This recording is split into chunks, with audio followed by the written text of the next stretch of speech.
Sud Radio, Le grand référendum, 11h midi. Philippe David. Merci de rester fidèle à Sud Radio, c'est reparti jusqu'à midi, 1h pour débattre et on attend aussi vos réactions, vos témoignages. François Fillon a-t-il raison de jouer le peuple contre le parti? C'est la question du grand référendum à laquelle donc vous répondez. Deux façons de le faire, 0826 300 300, le standard de Sud Radio et comme d'habitude sudradio.fr avec la consultation qui est mise en ligne. Vous votez par oui, par non et vous laissez vos commentaires jusqu'à midi. Le grand référendum, Philippe David, ses invités et vos témoignages.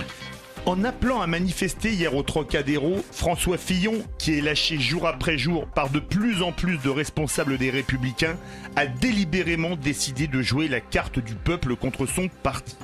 Outre la fin du soutien de l'UDI, les Républicains qui se réunissent en fin d'après-midi sont au bord de l'implosion entre les derniers combattants du fillonisme et celles et ceux qui veulent un plan B comme Barouin, puisqu'il n'y a désormais plus de plan J comme Juppé, on le sait depuis maintenant un peu plus de 30 minutes. La question que nous nous posons donc ce matin de 11h à midi dans le grand référendum sur Sud Radio est la suivante. Fillon a-t-il raison de jouer le peuple contre le parti? 0826 300 300 et sudradio.fr pour réagir. Avec nous, Dominique de Montvalon, éditorialiste politique. Bonjour. Bonjour. Re-bienvenue sur Sud Radio, puisqu'on a eu le plaisir de vous avoir ce matin. Absolument. Une voix qu'on connaît bien également maintenant sur Sud Radio, Elisabeth Lévy, directrice de la rédaction de Causeur. Bonjour. Bonjour, est-ce que vous me permettez une exhortation personnelle? Ah, exhortez, ma chère Elisabeth, exhortez. Vous avez adopté un tic de Macron, Ah bon? d'Emmanuel Macron, celles et ceux.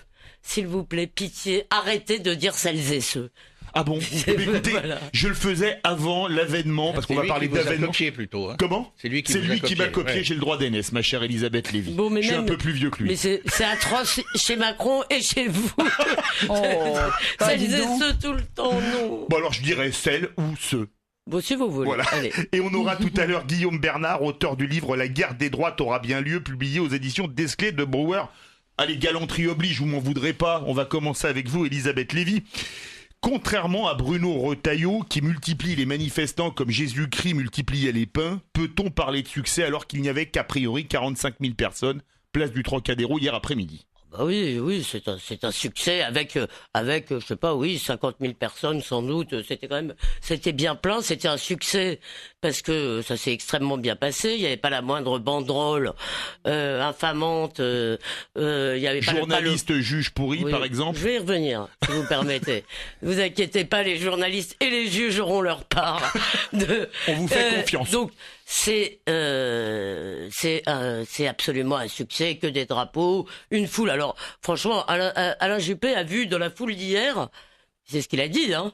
Il a dit, on voit bien que les partisans de François Fillon se sont radicalisés. Alors à quoi l'a-t-il vu? C'est les drapeaux français qui lui inspirent cette radicalité. En fait, ce en quoi Alain Fillon voit une radicalité... François Fillon. Alain Juppé. Alain Fillon, c'est le Non, hybride Alain- entre voilà. François Fillon et Alain Juppé. Dont beaucoup rêvaient d'ailleurs. Mais Alain Juppé, pour lui, ce qui est radical, c'est que Fillon, les gens qui étaient là ne se sont pas offusqués de ce que François Fillon critique les juges et les journalistes. Alors on y revient, je veux pas, mais je voudrais vraiment qu'on y revienne. Donc oui, c'est un succès. Maintenant, j'ai le droit de dire un petit mot sur Alain Juppé tout de même. Mais allez-y. Vous J'étais savez qu'on n'a pas de tabou sur Sud Radio et qu'on Non. parle librement. C'est vrai. Non, juste un mot. Pour moi, son discours, il y a deux parties. La partie où il a parlé de lui m'a vraiment touché. Moi aussi, j'ai trouvé que on sait que c'est un homme d'État. Si vous voulez, personne ne soupçonnera Alain Juppé d'autre chose.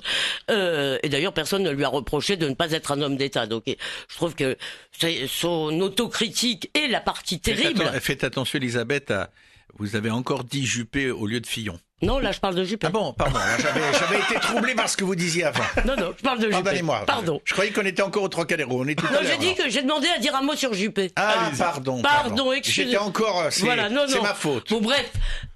Donc, cette partie-là, il y a quelque chose qu'on devrait quand même entendre. Il a dit qu'une des raisons qu'il avait amené à renoncer, c'est qu'il ne voulait pas être jeté en pâture, Lui et sa famille. aux briseurs de réputation, aux lyncheurs, à la meute. Et voilà où nous a amené le parti des médias. Voilà. Il y avait cette partie que j'ai trouvée assez digne. Je ne suis pas, les gens veulent du renouvellement, je ne l'incarne pas. Enfin, vraiment. Les gens veulent des gens irréprochables. Voilà. Je ne l'incarne pas. Bon. Mais, et il y a l'autre partie où il n'a pas pu s'empêcher, évidemment, de cogner politiquement et en particulier de dire ça sur cette foule prétendument radicalisée. Franchement, je ne vois pas au quoi. Dominique de Montvalon. 45 000 personnes, c'est un succès? Oui, c'est un indiscutable succès qui est et qui souffre pas de discussion. Ce qui est simplement, inapproprié et même un peu ridicule, c'est d'avoir entendu Bruno Retailleau, qui est en général mieux inspiré, relayer l'idée qu'il y avait 200 000 personnes. Concrètement, c'est pas possible. Pratiquement, c'était pas le cas. Et 50 000 ou même un poil plus, c'est un indiscutable succès compte tenu de l'improvisation de ce rassemblement, du fait que Fillon ne dispose pas d'une infrastructure militante comme d'autres à droite qui lui permet de mobiliser. Enfin, il avait l'avantage d'avoir quand même la branche politique de la Manif pour tous, Sens commun avec lui. Et ça c'était très discrète d'ailleurs. Et qui, ils étaient discrets, mais habile, c'était habile. Ils étaient très discrets, mais très efficaces. Et très présents. C'est eux qui ont monté l'opération. Oui, absolument. Mais et puis ensuite, il y avait aussi la avoir des gens de Sens commun. Ils ont ordre de faire silence radio jusqu'à. Ordre de faire silence par radio, ils n'étaient pas là en tant que tels. Mais Dominique a raison. Dans ce climat aux deux sens du terme, franchement, faire venir 50 000 persones en 3 jours, voilà, ça suffit. Voilà, 50 000, c'est bon. Dominique de Montvalon, oui. Pour vous, c'est un succès, donc. Attendez, vous m'interrogez sur la dimension du succès populaire. Donc c'est un vrai succès populaire. Oui, parlons pas de 200 000 ridicules, c'est un succès, oui. Voilà. Alors, on a Guillaume Bernard, auteur de La guerre des droites aura bien lieu, publié aux éditions Desley de Brouwer. Bonjour Guillaume Bernard. Bonjour, et merci de m'accueillir sur l'antenne de Sud Radio. Mais c'est avec grand plaisir, Guillaume Bernard. Alors, vous parleriez de gros succès, vous, pour François Fillon, hier au Trocadéro? Gros succès, il faut relativiser, mais il est bien certain, et cela a été dit à l'instant, l'improvisation et le temps très court pour organiser cette manifestation font que le chiffre obtenu, le chiffre réel, vous savez, on divise généralement entre ce que la police dit et ce que les organisateurs disent, on additionne et on divise par deux. Donc effectivement, le chiffre réel est incontestablement un vrai succès populaire pour François Fillon, et ce d'autant plus, et c'est là où j'ajouterai un autre élément, que l'appareil LR est en stand-by depuis un mois et demi. C'est-à-dire que ce n'est pas les relais, je dirais, de l'appareil politique et du parti dont il est théoriquement le candidat qui ont permis ce succès, c'est effectivement les électeurs de la primaire qui se sont mobilisés. Et c'est là où, évidemment, il a essayé de jouer, je dirais, la droite d'en bas contre la droite d'en haut, profiter, je dirais, de la division des caciques, dont certains apparaissent apparemment quand même, aux yeux de tous, comme étant un peu des girouettes. Un coup on soutient, un coup on ne soutient pas. Bon, c'est incontestablement un succès, mais est-ce que ça suffira pour que François Fillon remonte dans les sondages? Est-ce que ça suffira pour que il s'impose auprès de l'appareil? Ça, c'est autre chose. Ça n'est pas encore réglé. Elisabeth Lévy voulait réagir. Oui, vous avez... Attendez, j'enlève le casque parce que je comprenais pas pourquoi... Pas de souci. Je comprenais... Mais vous me faisiez que vous vouliez réagir, donc je vous donne la parole. Non, sur la droite d'en haut et la droite d'en bas, c'est tout à fait vrai. Et je pense que même avant l'affaire Fillon, même avant tout ça, si vous voulez, il n'était pas du tout sûr qu'avec un tel programme, François Fillon arrive à rassembler. Parce que pour les classes populaires, pour l'instant, je ne vois pas tellement d'appels pour aller voter François Fillon. Et que ce soit à droite comme à gauche, je ne crois pas qu'on arrive. On peut y arriver à faire une majorité sur les classes populaires. Mais juste un mot, les gens qui étaient là hier, moi j'y étais pas, hein, mais je vois bien autour de moi, j'ai parlé avec beaucoup de gens. C'est quand même des gens qui pensent qu'il y a eu réellement une tentative d'assassinat politique de François Fillon, et personnellement je le pense aussi. Et je veux dire, cette critique des juges et des médias que les gens trouvent insensée, c'est quand même insensé que dans une démocratie on nous interdise de critiquer deux pouvoirs. Je veux dire, deux pouvoirs importants. Il n'y a pas de pouvoir judiciaire, il y a une autorité judiciaire. Non, mais d'accord, dans la réalité, il y a un pouvoir des juges. C'est le titre 8 de la Constitution. Oui, mais d'accord, mais dans la réalité, il y a un pouvoir des juges. Et tout le monde a l'air de prendre pour une donnée que François Fillon est fou quand il dit ça. Je veux dire, les gens qui étaient là hier trouvent que oui, on en a fait quand même beaucoup trop, et qu'il y a un acharnement et des juges et des médias sur François Fillon, et c'est vrai. Dominique de Montvalon. Enfin, je pense que Moi, je c'est voudrais vrai. revenir sur le rassemblement du Trocadéro. On s'en était pas éloigné d'ailleurs. Donc c'est incontestablement un succès, compte tenu des conditions dans lesquelles il a été organisé et du climat, si je puis dire, de la pluie, de la grêle. C'est incontestablement un succès. Alors, le problème, c'est que François Fillon a tellement craint que ce soit un bide, si on veut parler comme ça, en tout cas que ce soit un échec, que la place ne soit Avec pas une complètement place remplie. où la foule serait clairsemée. Oui, une foule clairsemée, et qu'éventuellement il puisse y avoir des dérapages. Je ne parle pas de gens qui seraient venus de l'extérieur pour casser. agresser les manifestants, mais qu'il puisse y avoir des manifestants exprimant leur colère avec un excès tel que ça aurait été hyper relayé par les caméras et par les télévisions, qu'il s'est trouvé, à mon avis, un peu grisé. Et du coup, il a dit deux choses. Il a dit, il y a 200 000 personnes, n'y revenons pas, mais il n'y en avait pas 200 000, mais il y en avait, mettons, 80 ou 100 000, c'est quand même superbe. Voilà. Il l'a dit aussi, lui. Et Il l'a dit aussi, lui. il a dit 200 000, oui, sur France 2 hier soir, c'est quand même un peu surprenant. Ouais, ça, Mais alors, il y a une autre chose C'est vraiment politique. bête, Il y a une ça. autre chose politique. De la même façon, et ça c'est un fait nouveau, qu'il faut respecter et entendre les 80 ou 100 000 qui étaient réunis hier, parce qu'ils disent quelque chose par le fait de s'être déplacés, par leur comportement, par leur adhésion à ce candidat Fillon, improbable il y a 6 mois et devenu aujourd'hui pour certains incontournable. Il faut quand même, enfin de mon point de vue, ajouter qu'ils ne sont pas quand même représentatifs. Ils ont droit à l'existence, ils doivent être pris en compte, mais ils ne sont pas représentatifs de la diversité, j'ai envie de dire, de la complexité du camp de la droite et du centre. Et si j'évoque cette complexité, c'est simplement pour dire que le point commun entre les uns et les autres, les pro-Fillon, les anti-Fillon, ceux qui jusqu'à il y a une demi-heure rêvaient de Juppé, enfin bref, etc. n'en reste plus depuis Le trois point quarts d'heure. commun, c'est qu'ils veulent mettre un terme au quinquennat Hollande. Ils veulent une véritable alternance. Mais c'est mal évidemment, ils n'ont pas, indépendamment des questions de personnes, la même approche des choses. Et il y a quelque chose d'assez incroyable et un peu tragique en termes politiques dans la situation. C'est-à-dire que on voit une majorité virtuelle se fendiller, voire se disloquer, et provoquer le résultat que les uns et les autres ne veulent surtout pas avoir. Vous avez Guillaume raison, il y a comme une espèce de machine infernale. Voilà. Mais, Je pardon. vais faire réagir Guillaume Bernard et je vais vous faire réagir sur un point important. D'accord. Guillaume Bernard, vous êtes l'auteur du livre La guerre à droite aura bien lieu, publié aux éditions Desley de Brouwer. Aujourd'hui, François Fillon, il est de plus en plus isolé au sein de son propre parti. Peut-on gagner une élection présidentielle en n'ayant pas l'intégralité de son parti derrière soi ? Eh bien, écoutez, vous mettez exactement le doigt sur le problème. Vous mettez le doigt merci. sur le problème qui est de savoir avec quelle majorité. Parce qu'en fait, l'UMP, depuis le début, et maintenant c'est Les LR, Républicains. mais depuis 2002, si vous voulez, des familles politiques qui ont des véritables divergences ont été, je dirais, réunies comme par force pour constituer un ensemble politique suffisamment fort pour résister à la gauche et en même temps pour résister au Front National. Or, moi, ce que j'ai théorisé, c'est le fait que on a désormais des forces politiques, des progressions idéologiques qui ne viennent plus par la gauche du spectre politique, mais qui désormais viennent par la droite. Et cela met la droite modérée devant de véritables contradictions. Cela exacerbe les divisions internes. Certes, la gauche est en grande partie décrédibilisée et démonétisée sur le champ politique, mais la droite, elle, est traversée dans le fond par des oppositions qui sont peut-être beaucoup plus dures. Dans l'affaire Fillon, qu'est-ce qui se passe ?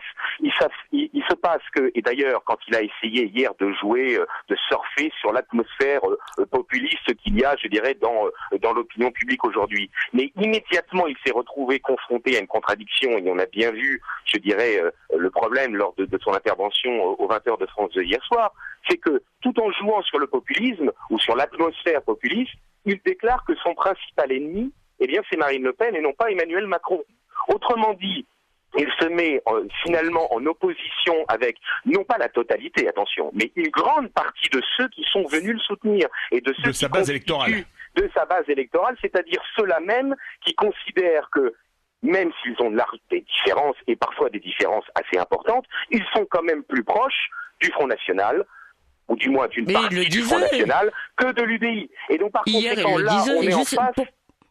Pardonnez-moi. Non, pardon. Oui, Nos Clémence. auditeurs sur sudradio.fr, c'est ce qu'ils nous écrivent tous les jours depuis à peu près une semaine. Si François Fillon n'est pas élu, ils se tourneront du côté de Marine Le Pen et pas du côté de Emmanuel Macron. Emmanuel Macron. Exactement. Même d'Alain Et- Juppé, si exactement. jamais le cas Juppé s'était présenté.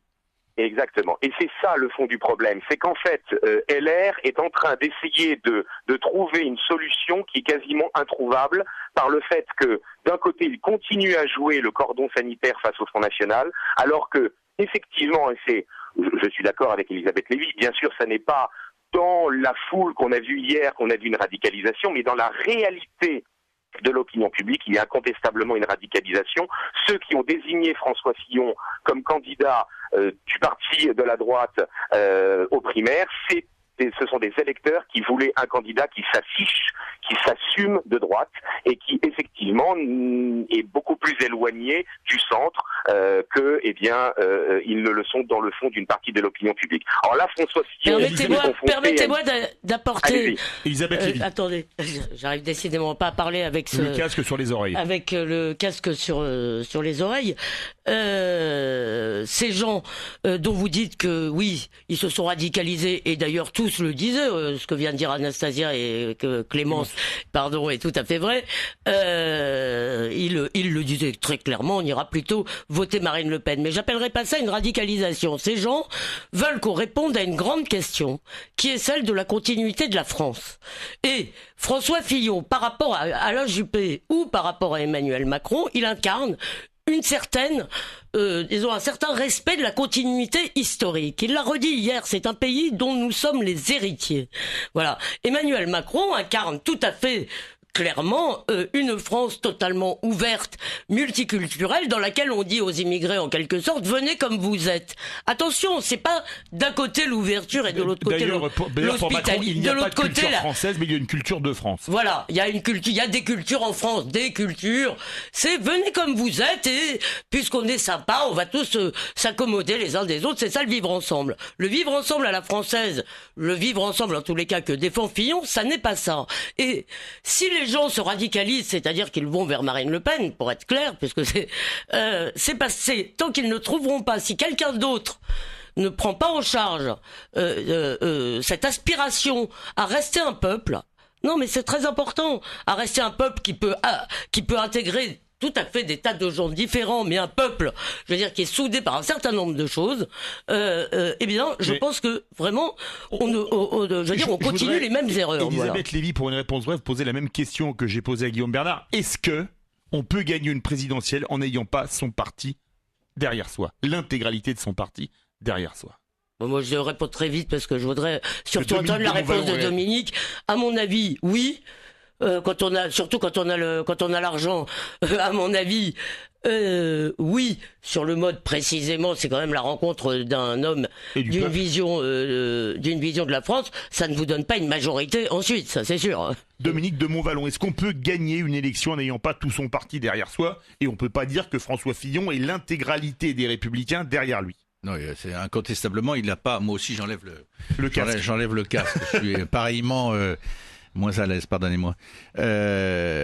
Non, il a incontestablement pas l'ensemble des dirigeants et des cadres républicains derrière lui, mais si vous voulez, s'il pousse la situation jusqu'à la caricature en disant moins je serai entouré par les cadres et dirigeants des Républicains, et mieux je me porterai, et plus j'irai vers la victoire à l'élection présidentielle, il s'égarerait. Mais aujourd'hui, on est dans un climat ambiant qui pose beaucoup de problèmes, dans lequel il y a un rejet qui est parfois caricatural, mais je me contente du constat, un rejet violent des élus, un rejet violent des partis politiques. Je le dis, mais c'est un débat qui existe en tant que tel, Elisabeth l'a évoqué, un rejet violent de non seulement toute la France d'en haut, mais dans la France d'en haut, d'une bonne partie des journalistes et des juges. Et donc, c'est pas forcément un obstacle. Mais je voudrais rebondir sur ce qu'a dit Elisabeth. Moi, je partage. C'est en cela que Juppé a eu raison de parler d'un, je ne sais pas si c'est ça qu'il avait en tête, mais de parler d'un formidable gâchis. Parce que, effectivement, au terme de la primaire, a surgi un vainqueur incontestable nommé François Fillon, que personne n'attendait, dont on a dit de façon réductrice dans un premier temps que c'était pour éviter Juppé et pour éviter Sarkozy, ce qui est une partie de la réalité.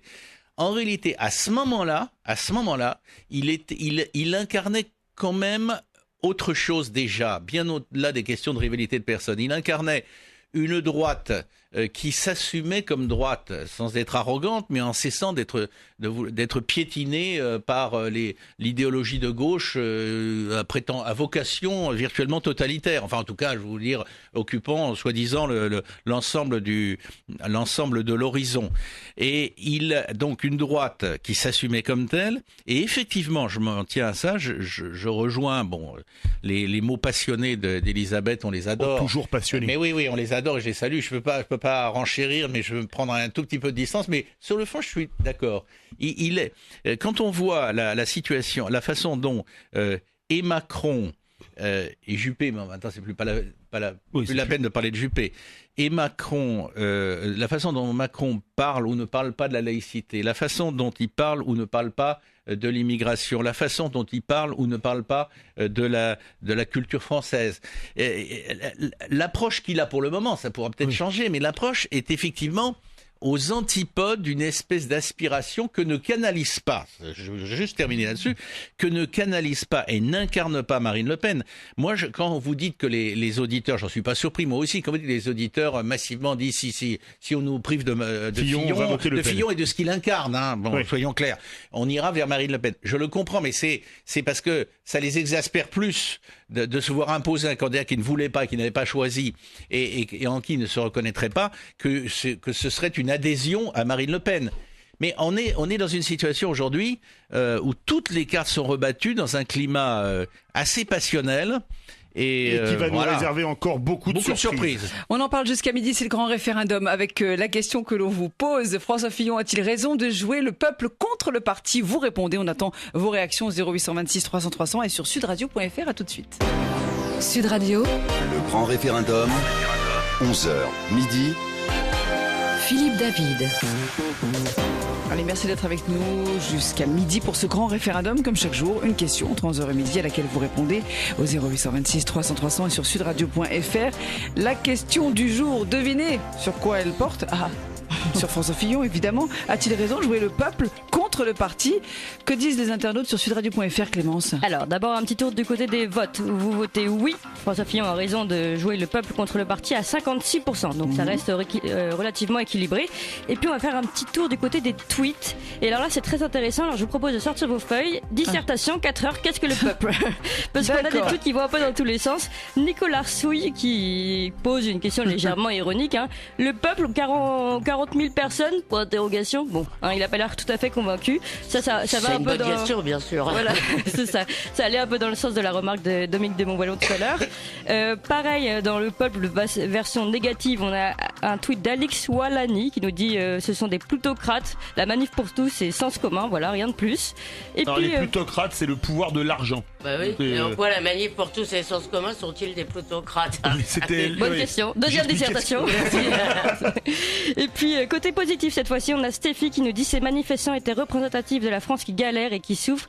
Et ça, c'est sûr. Et puis moi, si je peux témoigner, parce que je l'ai suivi cette manifestation, c'est vrai, quand on voit l'écart des gens qui ont fait 6 heures pour venir jusqu'à là, on se dit, en tout cas, on n'a pas l'idée que ce soit des plutocrates. C'est plutôt le côté, voilà, on se bouge, on fait du quart et voilà. Je voudrais citer un confrère du Figaro, Vincent Trémollet de Villers, qui après la victoire de Fillon avait eu cette phrase que je trouvais vraiment assez belle pour résumer cette France-là. Il disait c'est la France des parvis, mince, il m'en manque un, parce que des parvis, des anciens usages, bon, disons des églises, mais je sais, des châteaux, des parvis et des anciens usages. D'accord. Voilà. Et j'ai trouvé ça assez beau parce que c'est une France qu'on a du mal à qualifier, en fait. Pendant la manif pour tous, on avait le même problème, c'est un peu la même sociologie. Moi, j'appelais ça la France des provinces. C'est la France des provinces et des familles. C'est pas des gens ni très friqués, ni, c'est, comme l'a dit Clémence, des gens assez militants, et j'ai été frappé par le fait que on n'a pas l'habitude, ce sont des militants calmes. Vous voulez réagir, Dominique de Montvalon? Oui. Non, j'aime bien. C'est notamment pas le concept, mais l'idée de France des provinces. C'était une caractéristique qui était extrêmement marquante quand François Fillon, j'en parle pas au passé, mais c'était un autre Fillon maintenant, en tout cas, d'une certaine manière. Quand François Fillon est sorti grand vainqueur, c'était quand même, c'était à l'époque la victoire de l'outsider, qui certes envoyait dans les cordes et Juppé et Sarkozy, mais incarnait au fond une France provinciale qui n'est pas le tout de la France aujourd'hui, mais qui a le droit d'être prise en considération et le droit, je dirais, au respect. Et c'est un des points, enfin ça peut nous mener même sur des problèmes de couverture médiatique. Enfin, je veux dire, la France d'aujourd'hui, c'est pas uniquement la France des bobos, ni non plus uniquement la France qui trouve son contentement, et tant mieux d'ailleurs, et trouve sa place plus exactement dans la mondialisation, heureuse ou malheureuse. Mais c'est pas non plus, si vous voulez, parce que j'ajouterais que c'est pas une France avec des start-upers et des rappeurs, si vous voulez, parce que il faut quand même Guillaume il faut Bernard. nommer un mot quand même là-dessus. D'ailleurs, Emmanuel Macron qui fait toujours, c'est un peu une cuillère pour Jeanne d'Arc et une cuillère pour Steve Jobs. Donc, Emmanuel Macron a quand même dit lui-même qu'on avait humilié la France de la Manif pour tous. Alors Dominique de Montvalon le dit évidemment à sa façon british. Je veux dire, les médias ont été juste absolument dégueulasses. Le traitement, si vous voulez, méprisant de cette France-là est juste insupportable. Non mais vraiment, moi je suis assez choquée quand je les entends, quand j'entends sur Canal+, des gens très branchés, très dans le vent, très si vous voulez, se foutent de la gueule, mais de gens qui ne pensent pas comme eux, avec une bonne conscience. Mais c'est pas le cas sur Sud Radio, je pense que vous êtes d'accord. Ah bah oui, bien sûr. Vous avez vu l'autre jour chez Ruquier? Ah oui, Poutou. Parlons d'autres. Il n'y a pas que les gens. C'est vraiment du mépris de classe. Un mépris de classe incroyable. Il s'en est pris plein la tête. Une humiliation publique. Ce qui est absolument scandaleux, soit dit en passant, surtout sur une chaîne de service public payée par notre redevance. Guillaume Bernard. Sauf que c'est rire gras, franchement, avec des gens de droite, c'est vraiment tout le temps. Oui. Honnêtement, ce genre de rire gras. Enfin, les rires gras sur les licenciements, c'était franchement, à mon avis, totalement déplacé, soit dit en passant. Guillaume Bernard, vous êtes auteur de La guerre des droites aura bien lieu, publié aux éditions Desclés de Brouwer. Vous êtes ni start-upper, ni rappeur. Comment vous qualifieriez cette droite? Comment vous qualifieriez cette droite? Je crois que c'est une conjonction de plusieurs éléments. D'abord, c'est une droite très traditionnelle dans le fond où effectivement, sociologiquement parlant, elle a toujours existé, mais politiquement parlant, elle a toujours été dans le fond assez docile. Simplement, et là, pardon de ce commentaire un peu nombriliste, avec le concept que j'ai proposé de mouvement d'extrogir, cette droite-là, eh bien, elle... Est-ce que vous pouvez expliquer ce qu'est l'extrogir, s'il vous plaît? Le mouvement d'extrogir, c'est le fait que, contrairement à ce que nous avons vécu...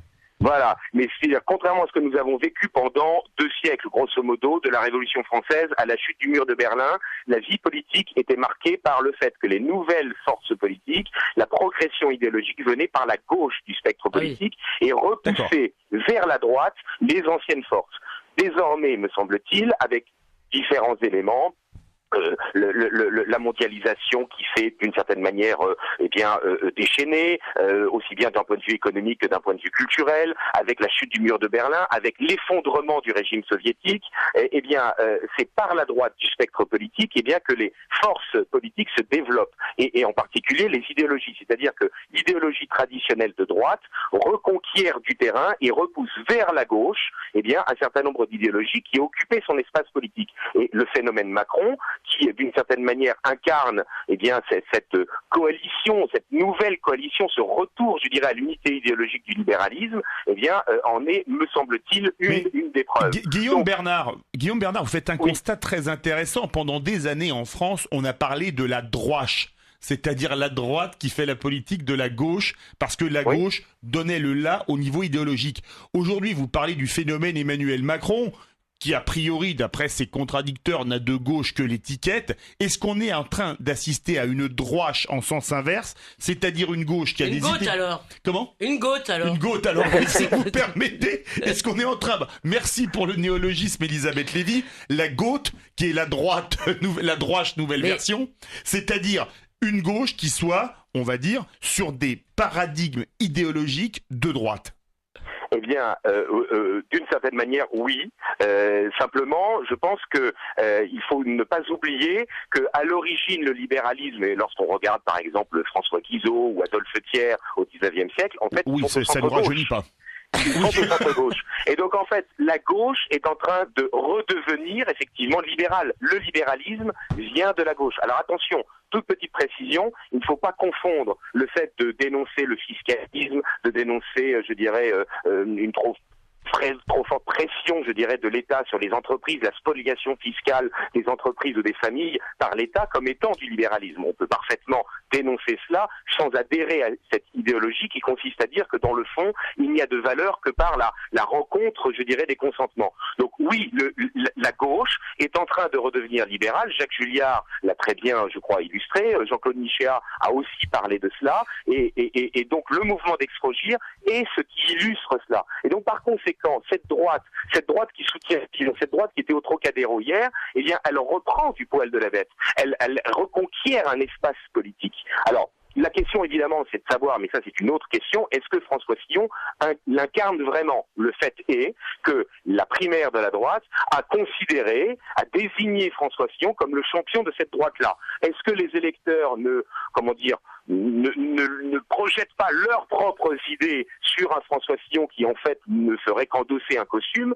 C'est possible, mais ça n'est pas la question aujourd'hui. Aujourd'hui, dans cette campagne présidentielle qui devient, je dirais, extrêmement incohérente, il est certain qu'il y a un affrontement entre cette droite électorale qui s'assume de droite, qui se revendique de la droite, et effectivement des partis politiques, de vieux partis politiques, qui sont en train de défendre dans le fond leurs intérêts partisans.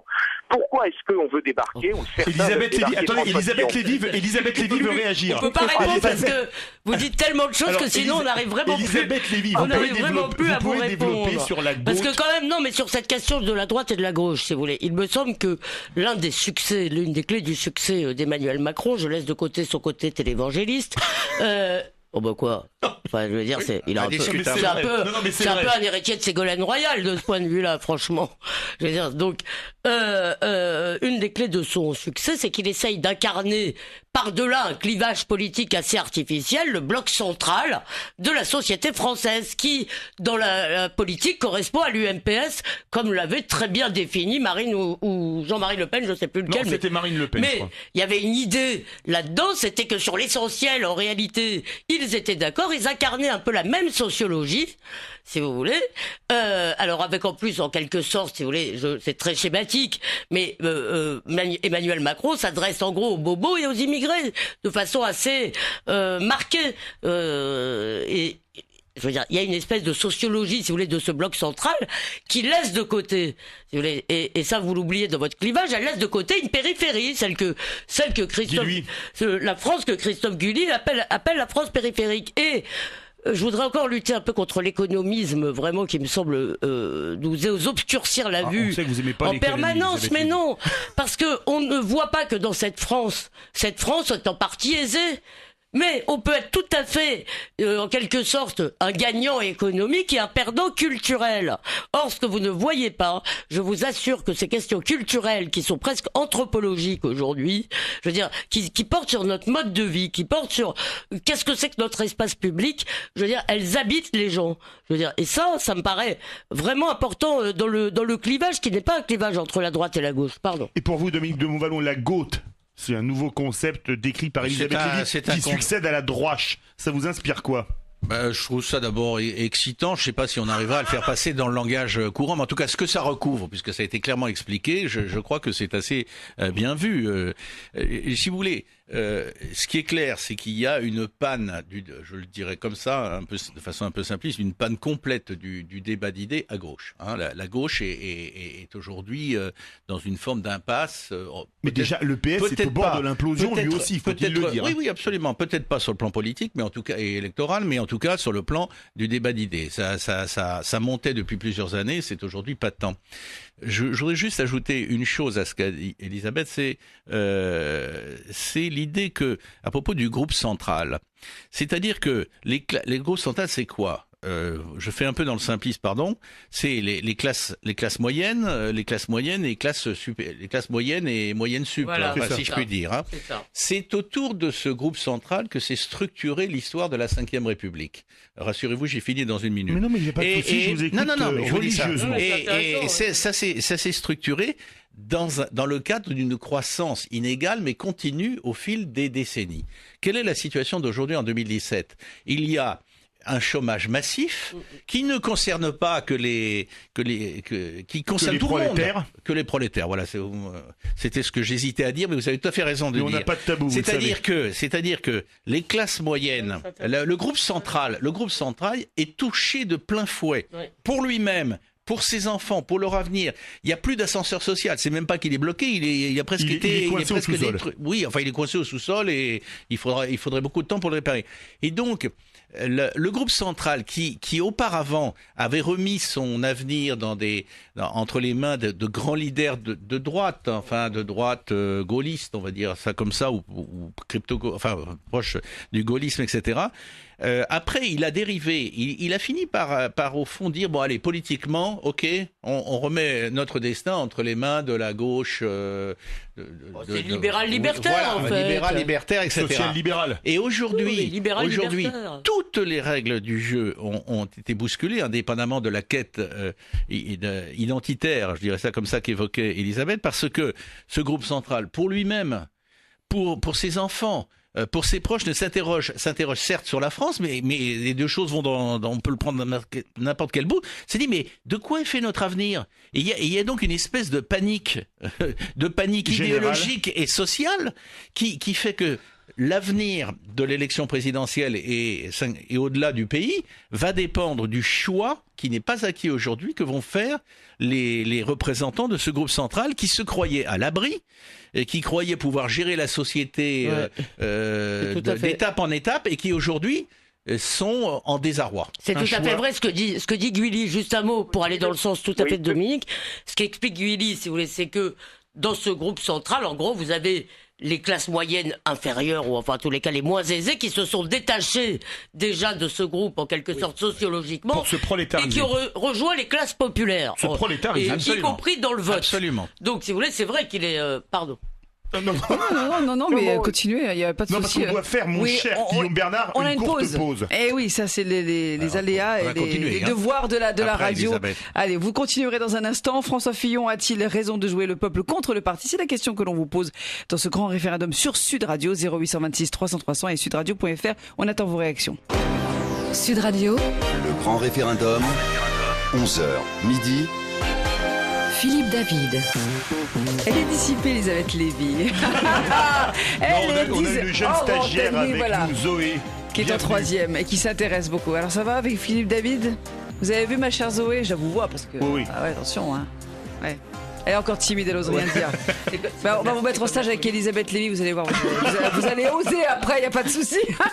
Allez, vous êtes sur Sud Radio, c'est le grand référendum. Mais vous avez tout à apprendre à cette jeune fille, c'est ça que je veux dire.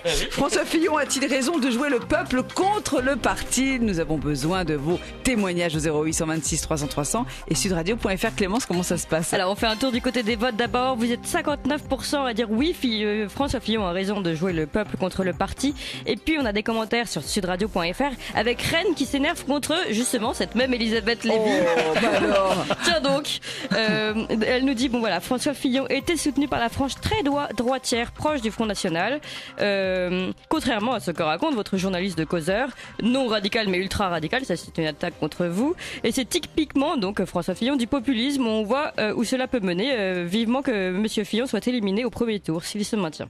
Alors, on va rebondir sur ce commentaire. Je pensais faire un parallèle historique, mais vu les commentaires, je vais poser une question à nos trois invités. Guillaume Bernard, vous êtes auteur de La guerre à droite aura bien lieu, publié aux éditions Desley de Brouwer. On commande beaucoup la présidentielle française à l'étranger, et en Italie, c'est Il Fatto Quotidiano, un journal italien, un quotidien italien qui dit « Fillon a décidé de résister et d'en appeler au suffrage universel contre les juges. C'est un vieux vice des politiciens. Il suffit de penser à Silvio Berlusconi. » Est-ce que Fillon se berlusconise, Guillaume Bernard ? crois qu'effectivement, alors ça n'est pas du tout la même personnalité, on est bien d'accord. Non, c'est sûr. Quand Fillon surfe sur le populisme, il est bien certain qu'il force un peu son naturel. Mais oui, incontestablement, Fillon, par son positionnement politique, a essayé, c'est peut-être un peu incohérent, mais a essayé effectivement d'être sur un créneau où il essayait, dans le fond, d'empêcher une partie de la droite de basculer vers le Front National. Et c'est bien pour ça que tout à l'heure, quand j'évoquais le clivage droite-gauche, je suis parfaitement conscient que le critère du clivage droite-gauche au XXe siècle, c'était l'économie, et qu'aujourd'hui, ça n'est plus l'économie. C'est-à-dire qu'il y a une partie des forces politiques qui sont encore à droite sur le spectre politique, mais qui ne sont pas de droite. Et donc l'enjeu, c'est qu'effectivement, il y a une distorsion entre les électeurs qui s'affichent de plus en plus ontologiquement de droite et des partis politiques et en particulier LR qui voudrait éviter un 21 avril à l'envers, est prêt, je dirais, à faire une alliance plutôt au centre pour éviter, je dirais, cette dérive-là et être présent au second tour. Donc oui, je pense que là, on est à un moment extrêmement important de la vie des partis politiques. Macron, avec sa grande coalition droite-gauche, mais qui va dériver vers la gauche vraisemblablement, a tué le Parti socialiste d'Épinay, a tué le Parti socialiste de François Mitterrand, et on a aujourd'hui une droite qui est en train de risquer l'implosion parce qu'il y a incontestablement une partie de son électorat, 40% grosso modo au moins, qui a une porosité plus grande envers le Front National qu'envers le centre libéral. Elisabeth Lévy, vous êtes directrice de la rédaction de Causeur. Est-ce que vous diriez que Fillon se berlusconise comme le disent les Italiens ? Non. Pas du tout. Moi, quand je vois François Fillon, je suis aussi assez. Je trouve que quand même, il a une personnalité qui est assez, respectable, quoi qu'on en dise. Et je suis toujours assez impressionné par la façon dont il s'exprime, ce qui n'était certes pas le cas avec Berlusconi. Juste avant de vous répondre maintenant sur le point des juges, je voudrais dire, je crois que notre désaccord avec Monsieur Bernard, excusez-moi, j'ai peur de me Guillaume Bernard, voilà. Notre désaccord avec Guillaume Bernard, c'est qu'il croit qu'il y a ontologiquement une droite et une gauche. Mais non, la droite et la gauche, ce sont des phénomènes historiques et qui n'ont pas, vocation. Si vous voulez, il n'y a pas dans le ciel des idées une vraie droite et une vraie gauche. Quoi qu'en disent tous ceux qui s'y réfèrent. Ceci étant, un mot sur la berlusconisation et les juges. C'est pas moi qui le dis, c'est les Italiens. Mais alors, oui, mais ils ont beau le dire, ils ont tort à mon avis, parce que ça. Non, mais poussons la chose. Ça voudrait dire qu'on n'a pas le droit de critiquer les juges. Or, je veux dire, plutôt que de nous répondre sur le populisme et le complotisme, il y a du complotisme, mais ça n'exclut pas qu'il y a parfois des complots. Voilà. Au lieu de nous répondre là-dessus, il faudrait quand même nous répondre sur un certain nombre de choses extrêmement troublantes dans cette affaire, dans la procédure, dans le fait que c'est tombé sur Fillon, alors que probablement on peut trouver à peu près le même genre de choses sur n'importe quel candidat. Non, le Canard enchaîné a reçu un dossier sur Fillon. Ensuite, très bien. Ensuite, on a une procédure qui est menée à charge, au pas de charge, avec des extraits divulgués dans un journal proche du pouvoir, des extraits soigneusement choisis. Vous parlez du journal du dimanche. dimanche. À la fin des fins, on a un parquet national financier. Du Monde, Comment ? Du Monde ? Non, du Monde, les extraits de TV. Il y a le journal du dimanche qui en a sorti hier aussi. Non, mais je parlais du journal du dimanche.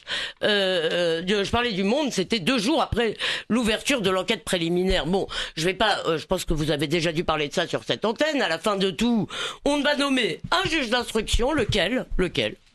Le juge Serge Tourner, comme par hasard. Je veux dire, comme si on en avait qu'un et comme si l'affaire Big Malion, qui est un gros dossier pour le coup, ne l'occupait pas. Le juge Serge Tourner a mis en examen Nicolas Sarkozy pour abus de faiblesse, ça a abouti à un non-lieu. Il a envoyé, il y a quelques semaines, Nicolas Sarkozy en correctionnel. Le juge Van Ruynbeck a refusé de co-signer l'ordonnance de renvoi. Je veux dire, et on va chercher ce juge-là pour aller s'occuper de l'affaire Fillon. Excusez-moi, si on voulait donner l'impression que la justice est pas claire dans cette affaire et que les magistrats veulent se payer des juges, on ferait pas autrement. Juste pour pas qu'il y ait de... Je n'accuse pas ces juges d'être aux ordres. Ce ne sont pas des juges rouges, ce ne sont pas des juges aux ordres. Ils se pensent habités par une mission. Simplement, ils travaillent avec ce qu'ils ont, c'est-à-dire la presse. Et là, il y a vraiment un scandale. Dominique de Montvalon, est-ce que Fillon se berlusconise pour citer les Italiens ? Bon, la comparaison a ses limites. Je veux pas fuir votre question, mais je voudrais rester sur votre question récurrente. Est-ce il a que raison de jouer le peuple contre son a parti? raison ou pas de jouer le peuple? C'est une autre façon de Mais répondre à la Berlusconi question. l'avait fait en jouant Forza Italia Il n'y a contre pas la que justice, Berlusconi, mais c'est une autre façon de répondre en dépersonnalisant à votre question. Alors, premier point, discussion à l'infini. Et j'ai compris que certains sur les réseaux sociaux et sur Twitter réagissaient, ils ont raison, sur qu'est-ce que ça veut dire le peuple. Enfin bon, n'ouvrons pas ce débat. On a compris que on voit au moins grossièrement les uns les autres, et les auditeurs aussi, de quoi nous parlons. Deuxièmement, est-ce que la question se porte sur le terrain électoral? Je dirais dans le climat ambiant en Europe et en France, au moins dans un premier temps, même si on joue un peu, on dit ça de façon un peu cynique, il a raison. Enfin, je veux dire, bon, il y a un climat ambiant qui est porteur. Jouer le peuple contre ceux d'en haut, enfin bref, on va refaire toute l'énumération. Mais, troisième et dernier point, de mon point de vue, il faut quand même qu'il fasse attention s'il joue cette carte-là. Parce que l'histoire l'a montré, l'histoire avec un grand H, l'histoire l'a montré. Quand on commence à jouer cette carte-là et qu'on n'y met pas qu'on ne la cadre pas, qu'on ne met pas de frein, etc., au bout d'un certain temps, on est emporté par le mouvement de la vague et on ne contrôle plus une situation dont on aurait dans une première étape pu éventuellement tirer profit. Dominique, donc vous voyez Fillon, pardonnez-moi, je voudrais être sûr, vous voyez Fillon en putschiste ou en... Non, pas en putschiste, je le vois. Non, alors vous avez raison de dire ça. Je me suis mal exprimé. Je le vois débordé par un mouvement dont il n'est pas à l'origine, mais dont il tire profit pour le moment. Par sa base, en quelque sorte. Oui, débordé par sa base, parce qu'à partir du moment où il la suit sans l'encadrer, éventuellement, si je puis dire, la rectifier. À ce moment-là, danger. Il nous reste 1 minute 30 à peu près. La question, c'est la question du grand référendum. Guillaume Bernard, Fillon a-t-il raison de jouer le peuple contre son parti? Aucun doute, parce que ça permettra la recomposition politique. Comme Berlusconi a tué la démocratie chrétienne et a désenclavé l'Alliance nationale, il a permis la recomposition du spectre politique sur la droite en Italie. Bien, je crois que aujourd'hui, il y a une aspiration profonde des électeurs à ce que le système politique soit réorganisé et que des clivages entre partis qui ne correspondent pas à l'état de l'opinion publique et au désir de l'opinion publique, que ces clivages sautent. Mais évidemment, il joue l'avenir de LR, peut-être dans un intérêt personnel, plus que véritablement politique. Très bon. Elisabeth Lévy, il a raison de jouer le peuple contre son parti. Je m'associe aux réserves de Dominique, qui me semble effectivement, il y a un moment où l'appel au peuple devient dangereux. Simplement, ça fait des années, ça fait 30 ans, probablement 40 ans, qu'il y a une partie du peuple, pas tout le peuple effectivement, mais une partie du peuple dont on se fiche des aspirations et dont on n'écoute pas, dont on se moque en plus. Donc il a raison. Donc, non mais on répond pas partout, on répond pas à toutes les questions par oui ou par non, excusez-moi. C'est compliqué. Moi je dirais simplement que la France mérite mieux qu'une expérience Berlusconi à la française. Merci beaucoup Guillaume Bernard, merci beaucoup Dominique de Montvalon, merci beaucoup Elisabeth Lévy. Verdict Clémence. 59%.